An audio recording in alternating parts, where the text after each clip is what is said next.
All right. Hi, everyone. Welcome to our third episode of Green Drinks Jakarta. My name is Karina, and I'm from Green Drinks Jakarta. I'll be hosting today. Today, our guests will be our own organizers from Green Drinks Jakarta. If you have not seen our episodes yet online, I'd like to introduce ourselves. So Green Drinks Jakarta is a global gathering for anyone who considers themselves green, whether they work in energy, conservation, policy, or entrepreneurship. Our team is made out of volunteers, and you'll meet some of our team today. And we're all working in various sectors. And so Green Drinks Jakarta is originally a show or an event held in public space, but of course, because of the pandemic, we can't really do that right now, and that's why we're now switching online in this weekly format. So previously, we've had events at WeWork and Greenhouse co-working spaces. For more info, you can check out the website greendrinks.org. That's actually the website for the international organization. So if you go there, you can search Jakarta to find info on our chapter here in Jakarta. And also you can check out our specific web page, which is on eventbank.com. You'll find all the links in our Instagram, in this Instagram. And if you would like to use our platform to share more about any of your green organizations or initiatives, please email us at greendrink.jakarta@gmail.com. So, for this online episode, or online sessions, this is actually our third episode. The first episode was with Melissa Kowara from Extinction Rebellion Indonesia, and we talked about the current situation in Indonesia, and how to be more green in the situation right now in a pandemic. How do you advocate for green living, for sustainable living, whilst all being stuck at home? And we also touched upon the topic about NDCs, which is short for the Nationally Determined Contributions, which is a document that governments of different nations worldwide submit internationally to state what their promises are, what will be their contributions in trying to reduce climate change.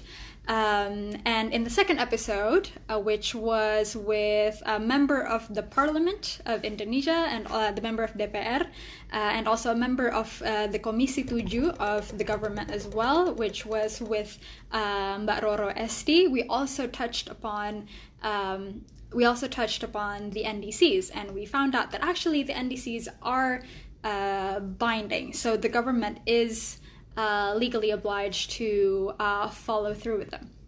Now, today we decided that we're gonna introduce our team some more, because I know that a lot of the audience here are new, so we'd like you guys to know more about us and our team. So I'll just invite them over.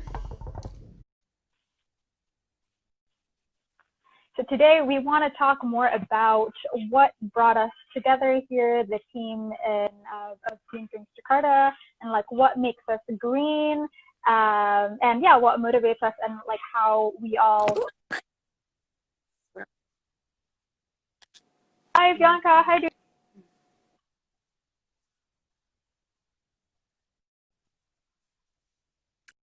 How are you? It lagged, but it's okay. Yeah, I get to see you too. Yeah, so where are you guys right now? Just home. We're just home, yeah, at Bianca's. This place. Yeah. Joining her here. Yeah, can you guys introduce yourselves? What are your names and what you guys do within Green Drinks Jakarta? Okay. I guess I'll go first. Yeah. Hi, my name is Yeah. Dwina, and I am one of the organizers of Green Drinks Jakarta. Bianca and I actually met in high school back in the day, way, way back in the day. Okay. Yeah, I came Wait, back were you to guys on New. the same year? No, I'm actually older Okay. 1 year, but we were in the same Okay. dance team, so it Yeah. was pretty fun. Oh, okay.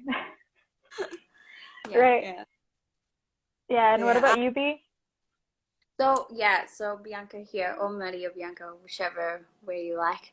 I Well, we started Jakarta GREENER.e, and from there we continued to organize Green Drinks Jakarta, thanks to a couple of our friends who started it in 2019 again. If I'm not mistaken, I think 10 years ago there was already a green drinks movement, but I don't think it Oh, continued on. Yeah, so yeah, here we are today. right. Okay. So, like, can you tell us a bit more about like how you got involved and like what was it like before Green Drinks Jakarta, before like there were events at like Greenhouse Co-working and stuff?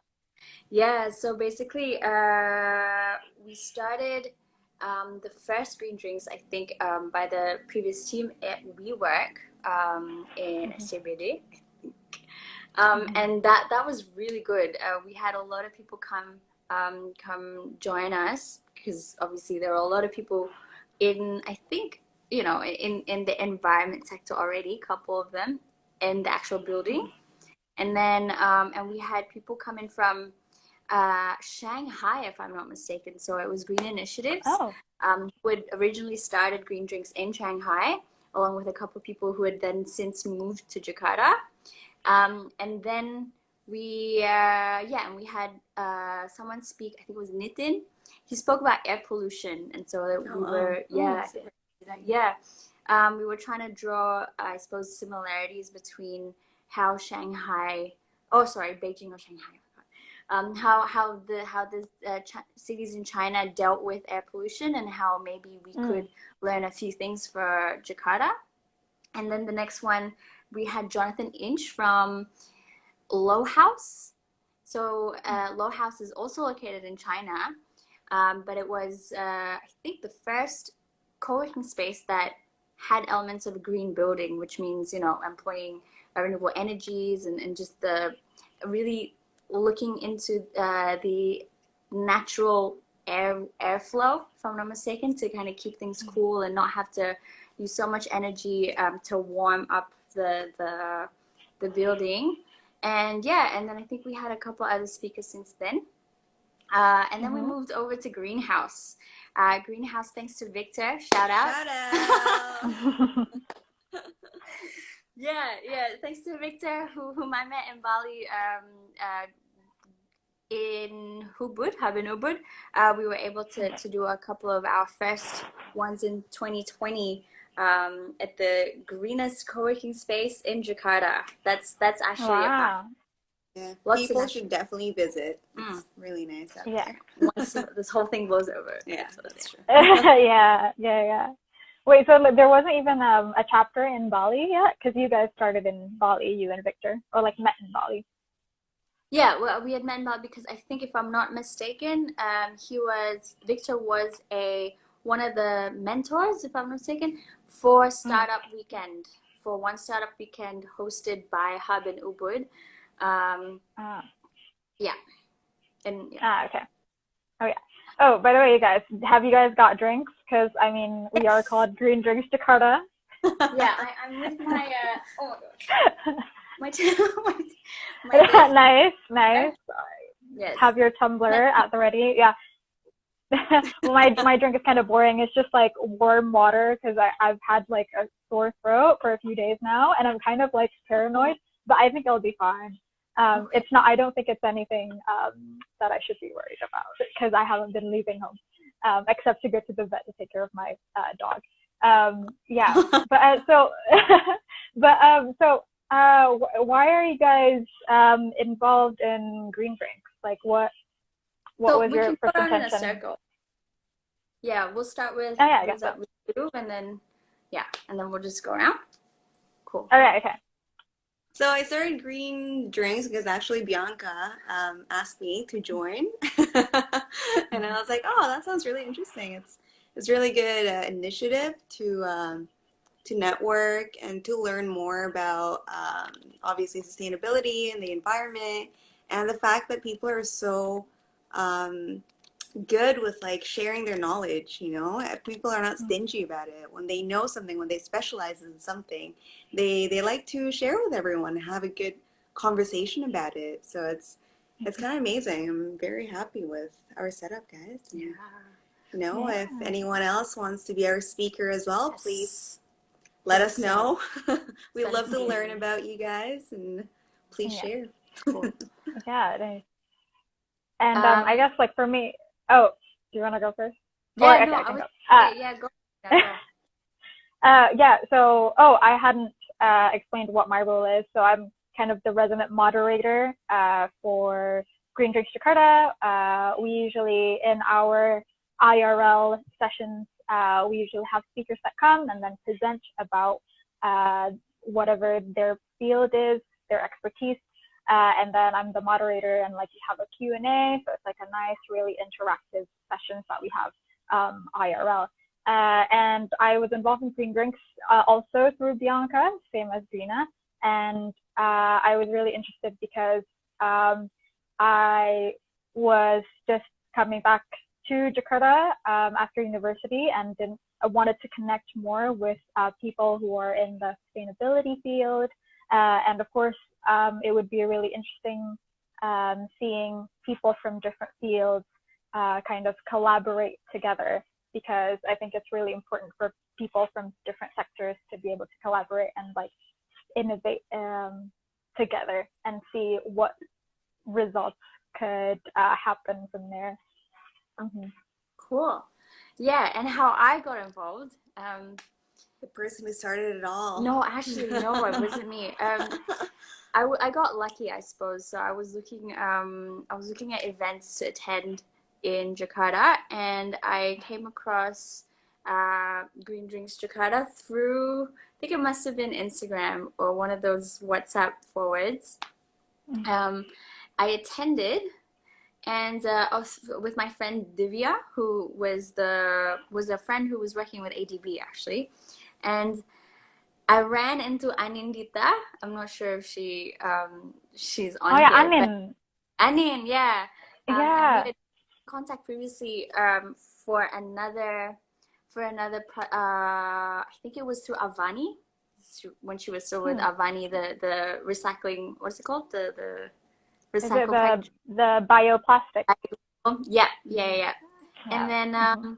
And then after having met a couple other people at the event, they decided I think it was in a funny moment where the original team members were in a transition. So Dawal from Green Initiatives and Stuart, I think it was from SES, Sustainable Energy Solutions. So these guys were a lot of things are happening in their lives. And they're still with us today. So the team members that you guys see here, we're not the only ones, right? So yeah, so everyone's still quite involved. They decided to hand it over to more people, and people who are actually currently in the scene, I suppose, who are maybe like just starting up and actually would benefit in the networking, right? Because I think what is present now, so I don't want to talk too much, is that the environment, the renewable energy sector in Jakarta is still quite niche and it's quite small. But the potential is there, and the potential is massive, right? So I suppose the idea of bringing everyone together was to grow the industry and also have a quick way of sharing information in not always such serious environments. I suppose, yeah, just a fellowship of some sort, yeah, to make it easier to know what everyone's up to, I suppose. Keeping each other current. Yeah. Yeah, it's nice. It's like our own like little society kind of, and like there's always like new faces, and then it's really always really cool seeing what everyone is like working on. Yeah, because I think the reason for people to be green, right? Everyone's not necessarily always a tree hugger, right? And that's what we've discovered. I don't know about you guys, but that's what we've discovered from hosting these events. Yeah. So I think I'll go back to asking you, Karina. What got you interested in being more environmentally conscious? Well, I think from a young age, I've always been interested in nature. Like my family is like quite avid, I don't know, nature indoors. Like if we go on holiday, we like to go to the beach, like snorkel, swim in the sea, or like hike. So I've always felt some sort of connection and appreciation for nature. And then also I describe myself as like a proud nerd. I'm always like quite into like science. And so I knew I wanted to do, I've always been just interested in like natural sciences and nature. And so later on, like learning about like global warming, because the words, the phrase global warming has always been like around, like even in, our school curriculum, like it was taught, global warming, and then you see some things like from the internet as well, more info about like climate change, like later on, the word global warming changed to climate change. And that initial concern for nature slowly turned into like this realization that like, oh, climate change or global warming isn't just about preserving nature. It's not just about conservation, but it's also just about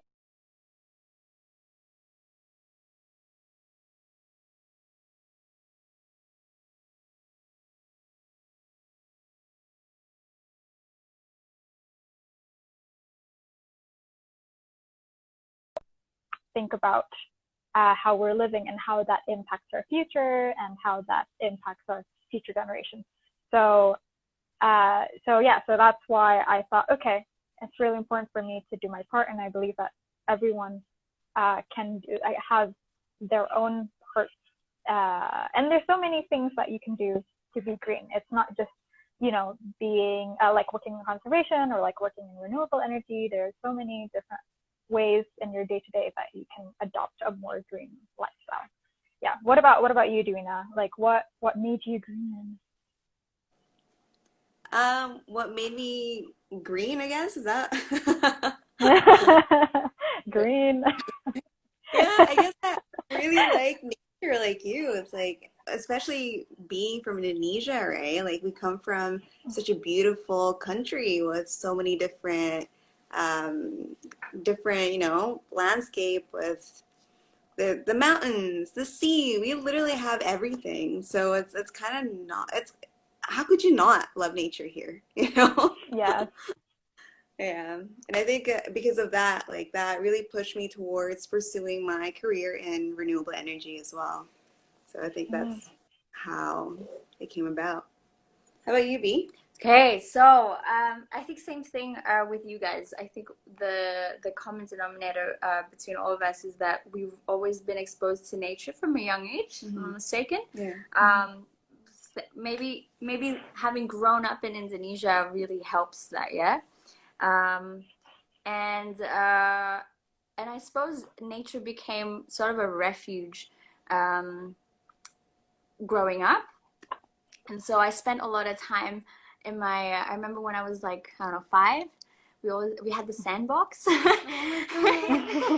it was like right under the sun, and I suppose we were lucky because our our elementary school had such a nice backyard, had such, it was always fun to play outside because we were told to go outside. We were like pretty much forced to, get out of our classrooms, with our hats and our water bottles, and then just play outside for like 20 minutes during recess. And then, and that was before I saw what was beyond the walls of the school, like, which, we had this river we called Ciliwung, at school. Yeah. Yeah. Wait, so it's not actually Ciliwung though? Oh, bukannya. Oh, really? Oh, okay. No, I'm asking you. No, I'm asking you. Was it actually the Ciliwung River going through your school? Yeah, oh, well, it wasn't through our school, but it was like right next door. Well, there's a river out There's there. a river out there, right? Right. Yeah, right. Okay. And I remember just the amount of trash and the little like shanty town kind of, you know, housing right by the river. And I don't know if you guys know South Jakarta, but I think this was when the city became known for massive flooding. Yeah, it's intense. What year was it? 2000 something, I remember. I mean, it happens every year, though. Now it happens every year. Yeah.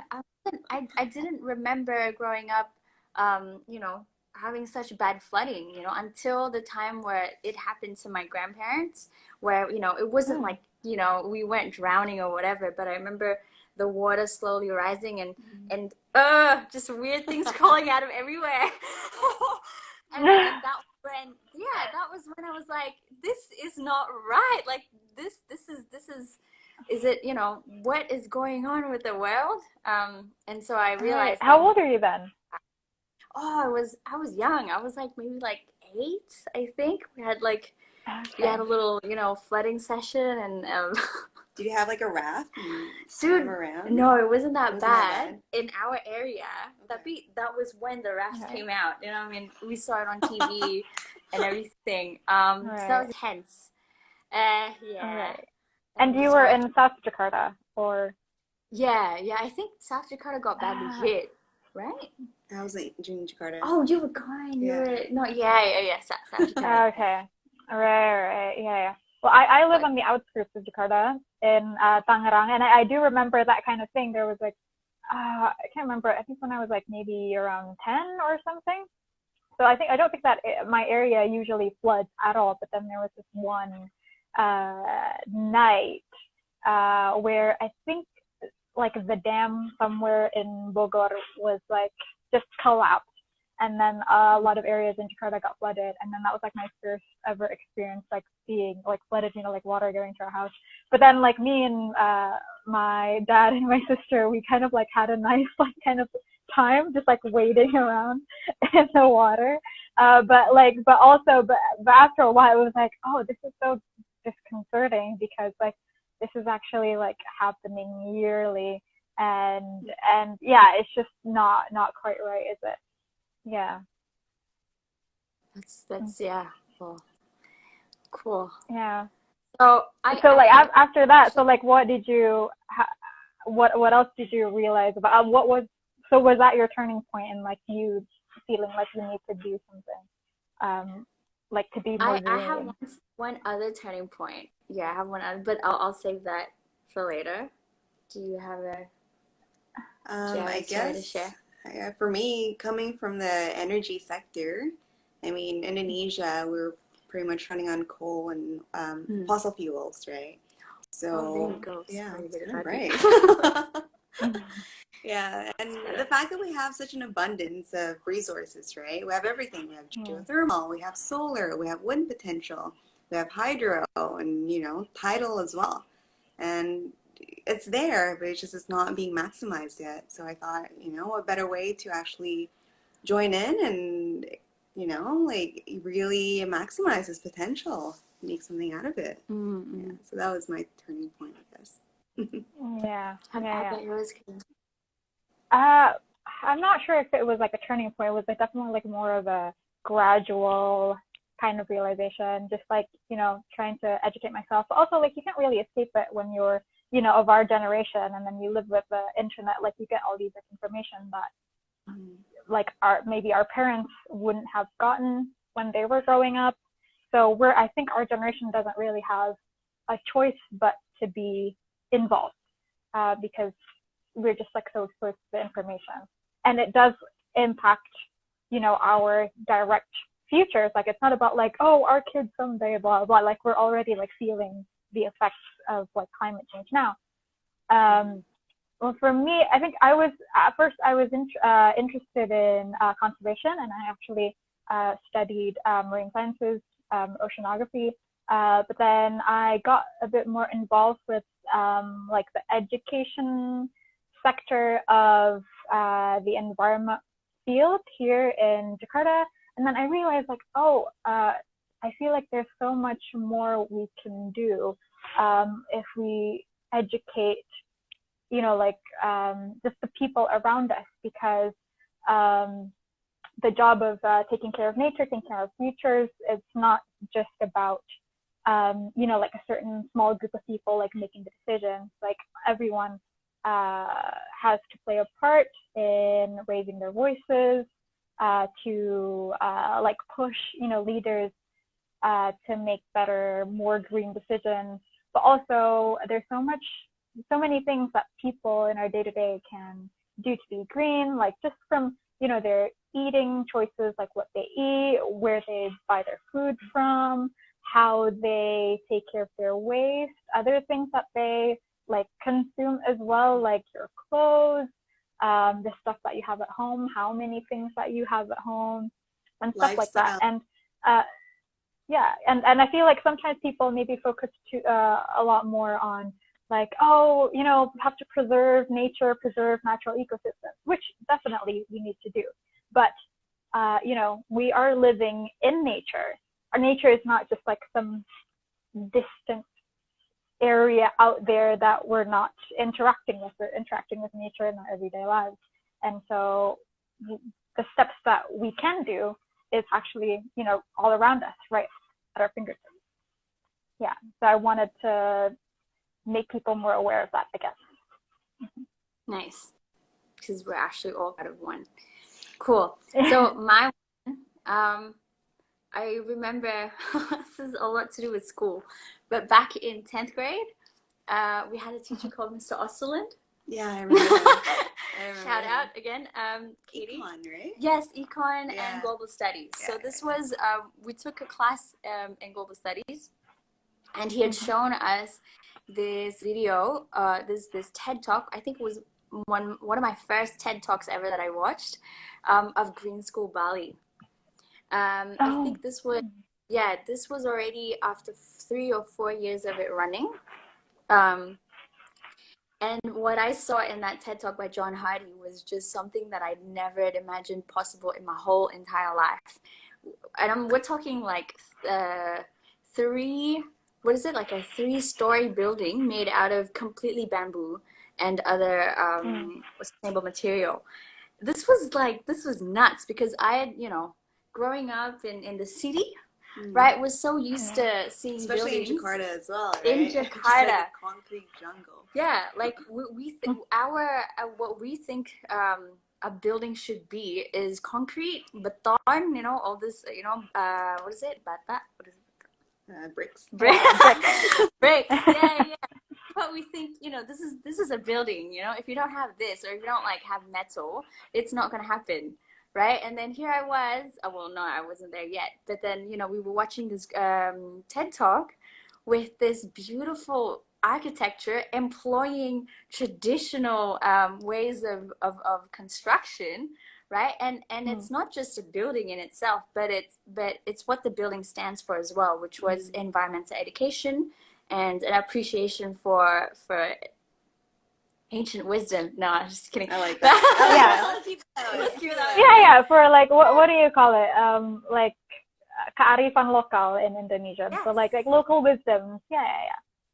Local wisdom. So that was actually what made me really want to contribute back to the school somehow. I'd forgotten about this dream of me wanting to go to green school and things like that after 4 years of university. So I'd graduated already. Yeah, I didn't know this. Yeah. Wow. So I graduated already, and I'd sent an email the year before I graduated. Never got a reply. Sent another email the year after, and that was when I got an internship position in end of 2014, 2015. This just goes to show it, and how motivated she is. Keeps going. Well, yes. Yeah. Anyway, I just got lucky. And then and that's it. Yeah, it's cool. Okay, right. So like, were you like teaching there? No, I was a events and project manager intern So shout out to Sarah. So yeah, she's super patient with me. Oh my gosh. Yeah. So I was there, and I got the opportunity to lead a few of the tours that they do around the Green School Is it weekly. open for everyone? Yeah, it is open for the tours. Okay. I don't know about now. I really hope you guys are, are having online school or something. But yeah, they had tours on the regular. And when you become a tour guide, you kind of have to learn a little bit more about the philosophy, right? Right. And this is the interesting bit. We had a document handed out to us called the Three Springs document by Alan Wagstaff. I don't remember the details now, but I remember reading it and really believing in the concept of being green, not just about the environment, right? So when we talk about being green, it really needs to be something holistic for it to be sustainable. So the environment needs to be, I suppose, approached from the lens of the society and the lens of the local kearifan lokal, or the local wisdom, tradition, I suppose, and culture. Yeah. So this was the basis of the Green School's heart of school, right? So that's why guys, just go there. It's a lot easier to explain. Karina, I think we should take a trip. We should go Do to Bali. Yeah.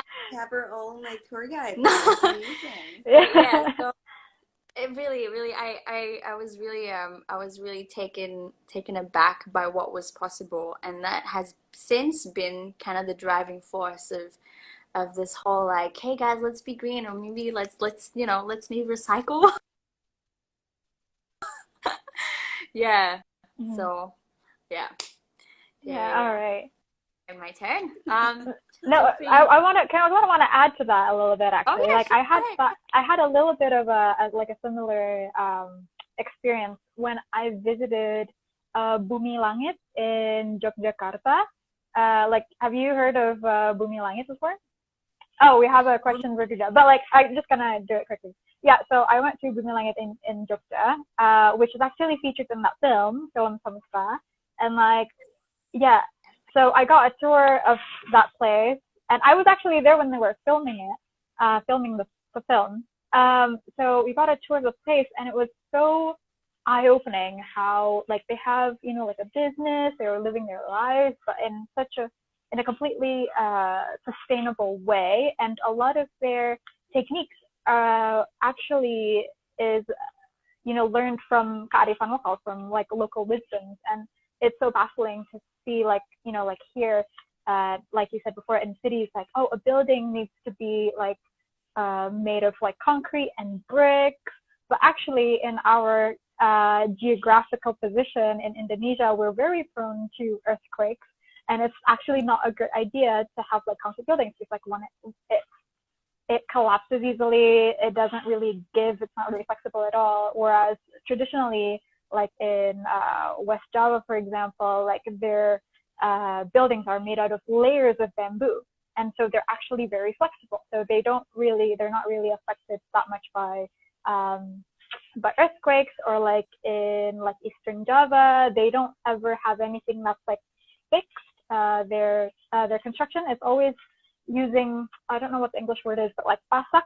So it gives away a little bit if it shakes, and then if you after an earthquake or whatever, you can just fix it, just move it a little bit, and it'll be back to its normal. So it's just joints, basically, flexible joints. And there's so many local wisdoms that maybe people nowadays think oh, it's so old-fashioned, blah blah blah, but actually it's really applicable to our geographical area and our climate.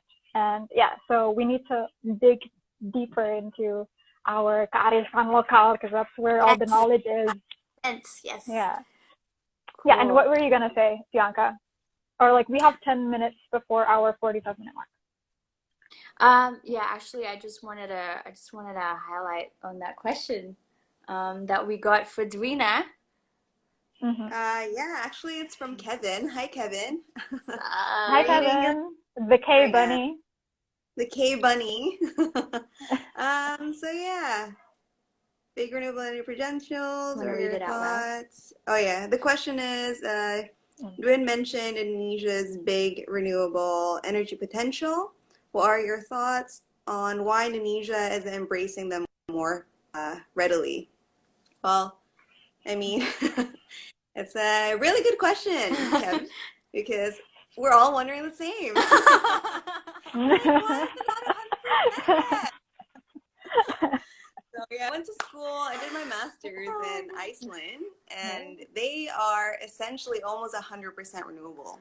Damn. They're running on hydro and geothermal, and they're pretty much experts, and that's like where we all want to be, right? We just want to get there. And honestly, like people in Indonesia, I think it's getting there, but we have a bit of what I think is the biggest challenge would be the political climate, I guess. We don't really have a robust regulations to support it. So I think that's something that we can actually really push.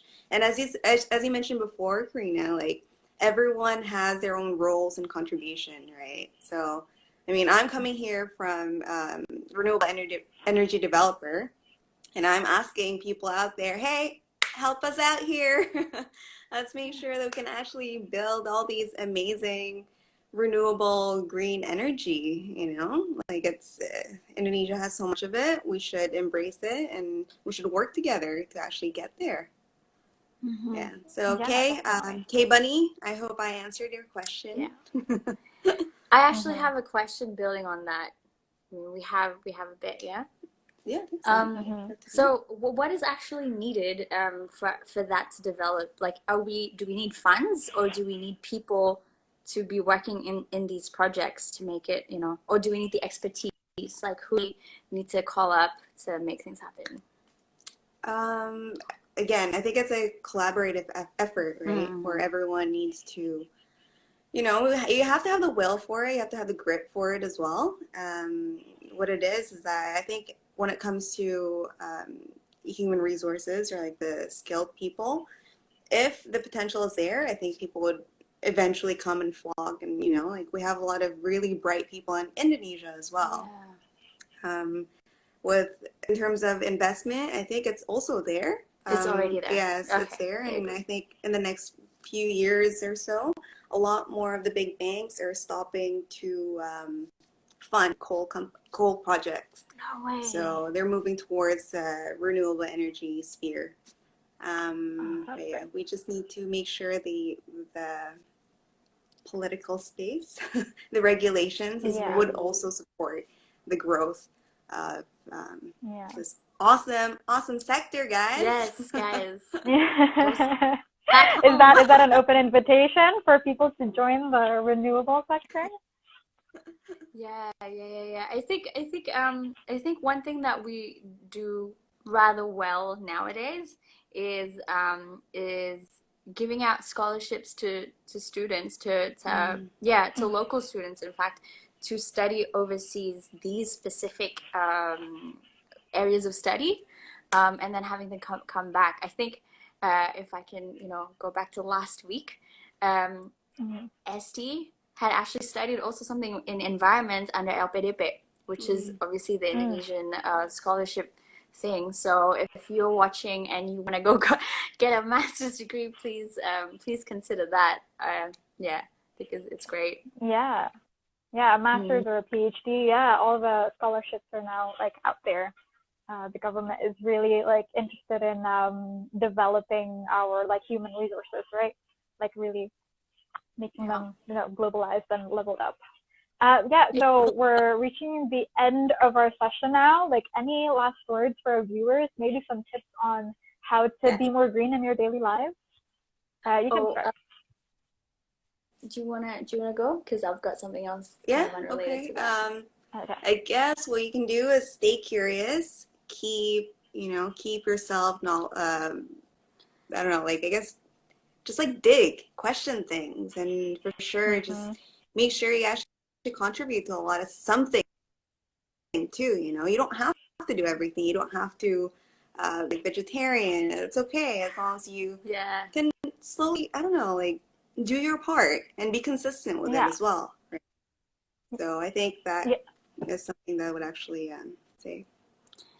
Cool. Yeah, well, for me, like what I always say to like some people that like go to my workshops or my classes is that just find something that you think you can commit to and just start there and stick with it. Because again, there's so many things that you can do, from food, from how you shop, what you shop. So just like pick one and then just stick to it. Again, like Dwina said, you don't have to be perfect. You don't have to be vegan and zero waste and everything else. You can just like start something and just go for it and like just slowly build from there. Take it easy, but as long as you just stick with it. And what about you, Bianca? Okay. I'll try not to be too philosophical.